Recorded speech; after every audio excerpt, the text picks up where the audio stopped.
अब मम्मी की तबीयत कैसी है? ठीक है। संजय, मेरे हाथ तो कानून और वर्दी की वजह से बंधे हुए हैं, लेकिन तुम्हारे हाथ तो खुले हैं। देखो, मैं भी जगन्नाथ से उतनी नफरत करता हूं जितनी कि तुम।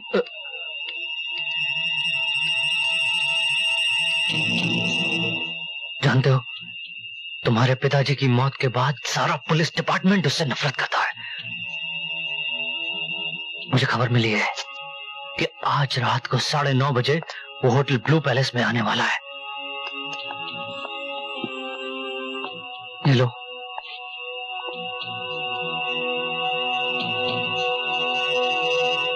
काट दो सारी की सारी गोलियां उसके सीने में।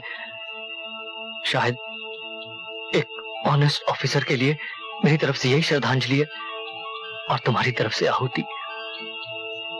All the best.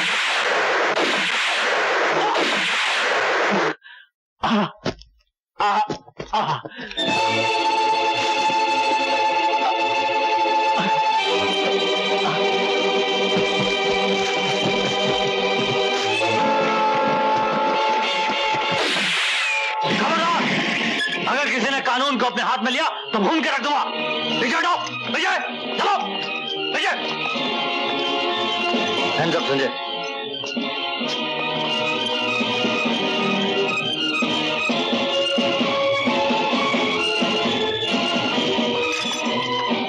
सॉरी दोस्त, वो मेरी दोस्ती थी, ये मेरी ड्यूटी है। जो इंसान कानून को अपने हाथों में लेता है, जेल की सलाखें उसका नसीब बन जाती है। वाह, मकसद के लिए जीने वाले नसीब की मोहताज नहीं होते। जगन्नाथ को खत्म करना मेरी जिंदगी का पहला और आखिरी मकसद था, जो मैं पूरा कर चुका हूं।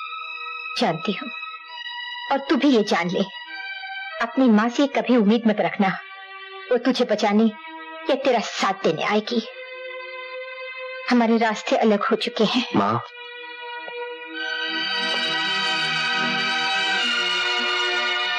मालूम है,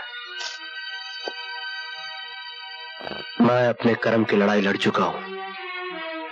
अब तू अपने धर्म की जंग लड़।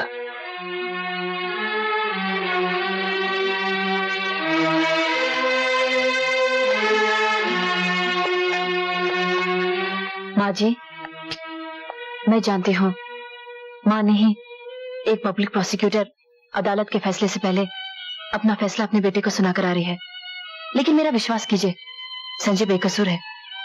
हर प्यार करने वाला अपनों के लिए यही सोचता है। मैं सोच नहीं रही हूँ, मुझे विश्वास है, और अगर मेरा प्यार सच्चा है तो मैं इस विश्वास को हकीकत में बदल दूंगी।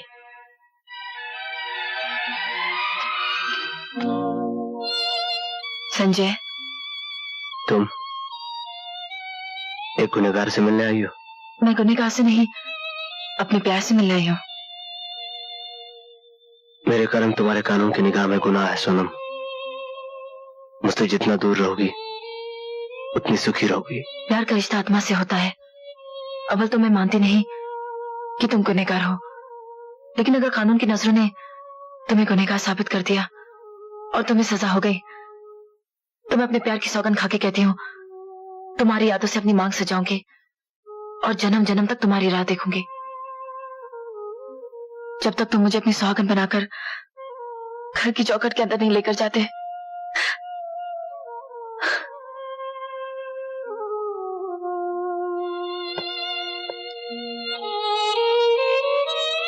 कानून की तरह प्यार भी अंधा ही होता है। सिर्फ फर्क इतना है, एक की सजा इंसान यहाँ काटता है और दूसरे की जन्म जन्म तक। मुन्ना ठाकुर, तुम पकड़े जाओगे, जेल जाओगे और संजय का खात्मा करोगे। इतना बड़ा काम सेठ? जितना बड़ा काम उतना बड़ा इनाम मुन्ना ठाकुर। समझ गया सेठ। हमारा नाम मुन्ना ठाकुर। हम आदमी की गर्दन को एक ही झटके में चिड़िया की मुंडी की तरह मार देते हैं। और उसके प्राण फुर्र से उठ जाते हैं। समझा का? और आज वो चिड़िया तू है, तू का? मुन्ना ठाकुर, तुम दुनिया वालों के लिए ठाकुर होगे, मगर मेरे लिए सिर्फ मुन्ना हो।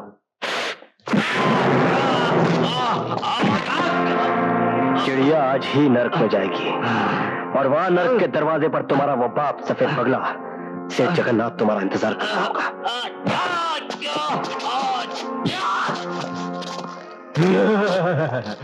जगन्नाथ नर्क में नहीं, यही तोहरी लाश देखने के लिए जिंदा है का? और आज ही मुन्ना ठाकुर तोहार वास्ते यमराज बन के आए।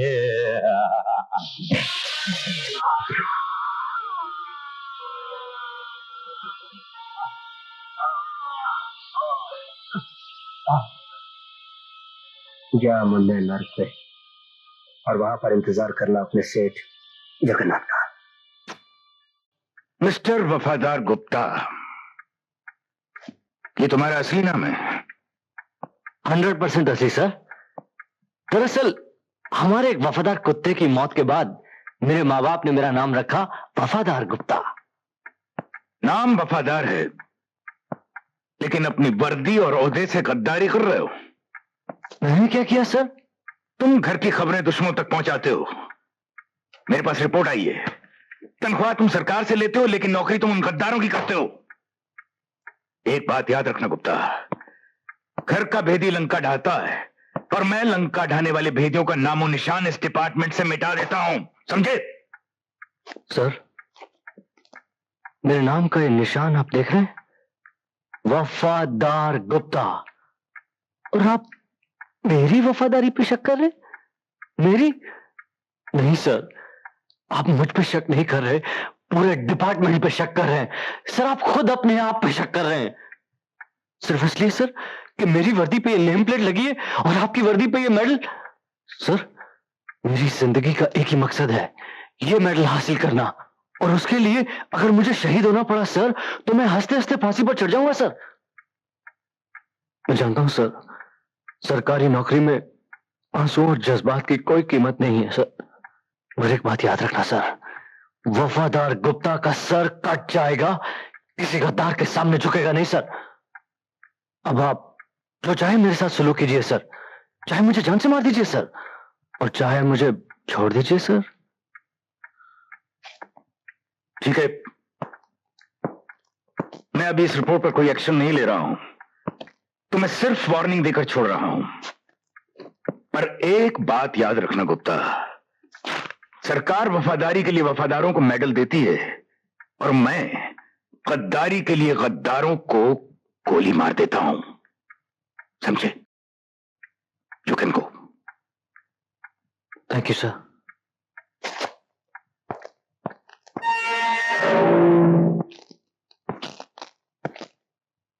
संजय, मैं तुम्हें रिहा करने आया हूं। इस मेहरबानी की वजह? सिर्फ मैं जानता हूं कि तुम गुनाहगार नहीं हो, बल्कि बना दिए गए हो।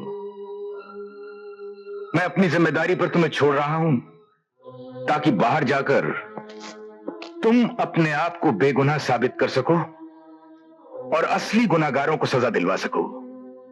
देखो, ये तुम्हारा इम्तिहान है, जिसके नतीजे का इंतजार मुझे रहेगा। दिल और कानून, कानून और दिल एक अजीब गोरखधंधा है, नहीं? दिल कानून को नहीं मानता और कानून दिल को नहीं मानता। तो फिर आप मेरे सब्र का इम्तिहान क्यों ले रहे हैं?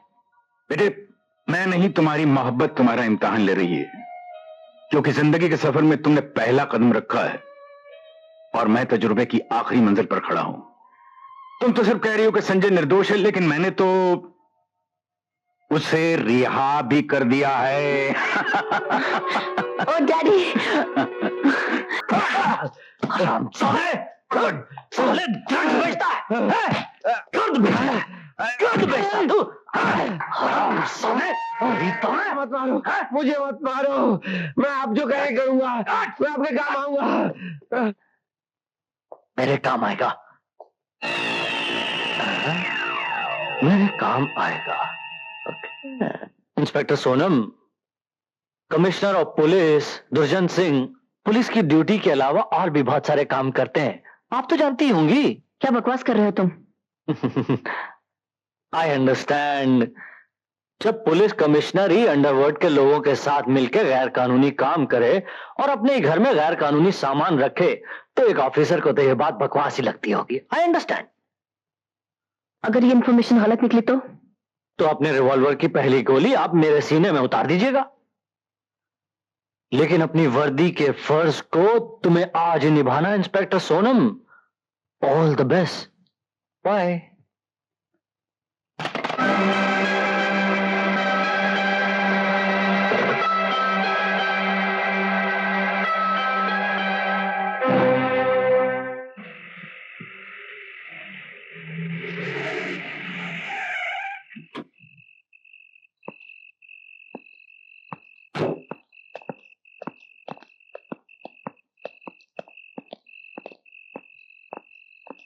हुसैन मियां, सोनम अभी तक नहीं आई। पुलिस वालों की सुबह का शाम का सरकार, आती होंगी। सरकार, बिटिया आ गई। सोनम बिटिया सरकार। अरे सोनू बिटिया, पूरा थाना लेकर घर पर आ गई। क्या बात है, छुट्टी यहीं पर देने का इरादा है क्या? मेरे पास आपके घर का सर्च वारंट है कमिश्नर साहब। यस।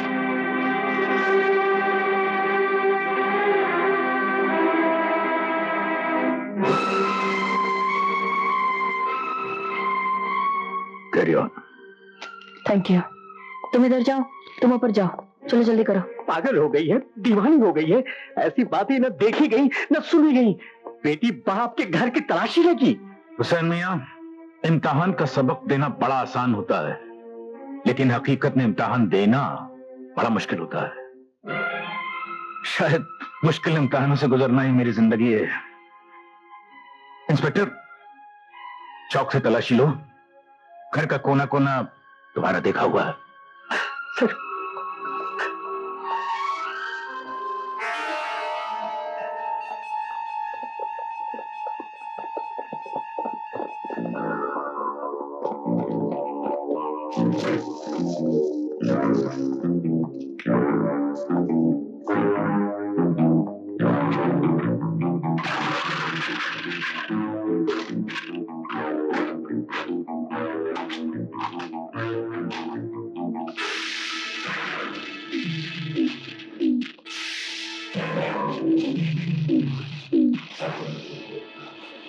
ये सब क्या है? ये वो सबूत हैं जो आपके घर से बरामद हुए हैं। ये किसी की साजिश लगती है। ये साजिश है या सच्चाई, इसका फैसला करना अदालत का धर्म है और अदालत तक पहुंचाना मेरा कर्म। और वैसे भी इन सबूतों के मिल जाने के बाद सफाई की कोई गुंजाइश बाकी नहीं रह जाती। और मैं सफाई देना भी नहीं चाहता। आखिर तूने अपना रंग दिखला ही दिया ना। अपना खून होता तो ऐसा कभी नहीं करती, लेकिन तू तो पराया खून है ना। खामोश हुसैन मियां। आज अगर खामोश नहीं कहोगे तो मैं इस तरह खामोश हो जाऊंगा कि तुम लाख जगाओगे, मैं नहीं जागूंगा। कमिश्नर साहब, मैं इस घर में नौकर बनकर रहा, लेकिन इसे लाड दिया, प्यार दिया, अपनाया। इसकी हिफाजत और सलामती के लिए दुआएं मांगते मांगते मेरी जुबान थक गई। ला वापस ला मेरी दुआओं का कर्ज, जो तेरा फर्ज बनकर मेरी मोहब्बत को लूट रहा है। मैं मजबूर हूं हुसैन चाचा। इंस्पेक्टर, एक बात याद रखना, इन हाथों ने हमेशा मुजरिमों को हथकड़ियां पहनाई हैं। ये हाथ कट सकते हैं, लेकिन मुजरिमों को पनाह कभी नहीं दे सकते। फिर भी तुम्हें मेरी बात पर यकीन नहीं, तो हम हाजिर हैं, हमें गिरफ्तार कर सकती हो।